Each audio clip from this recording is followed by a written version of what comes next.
Dari hasil pemetaan Bawaslu Provinsi Bali, Kabupaten Buleleng menempati posisi tertinggi kerawanan TPS dalam Pilgub 2018.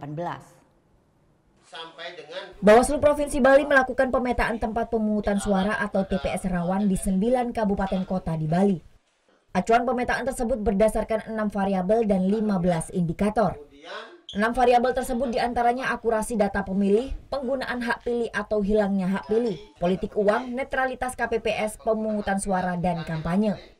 Dari 6 variabel tersebut, Bawaslu mengembangkan kembali menjadi 15 indikator, seperti adanya aktor politik uang, relawan bayaran, KPPS mendukung salah satu paslon, dan indikator lainnya.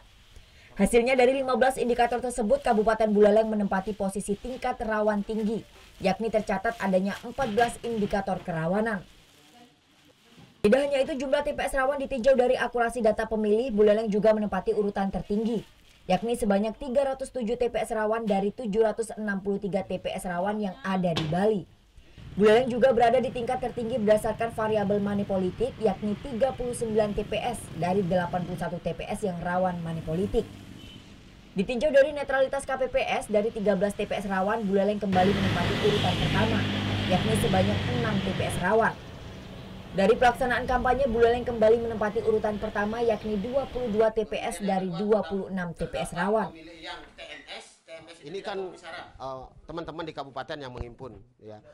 Itu ada di Kabupaten Buleleng, baik dari sisi pengguna hak pilih, kemudian kampanye, kemudian potensi-potensi pelanggaran yang lain itu mereka membreakdown, ya, karena teman-teman di Kabupaten Buleleng yang membreakdown dan memetakan Buleleng yang masuk kategori yang paling rawan.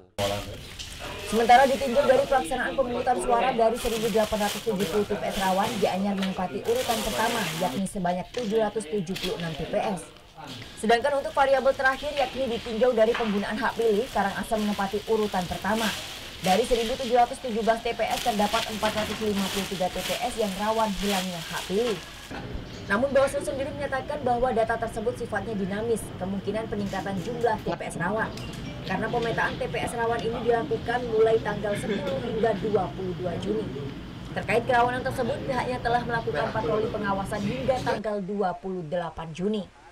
Surya Sanjaya melaporkan untuk NET. Oh ya beneran. Iya, oke. Tapi gue pernah.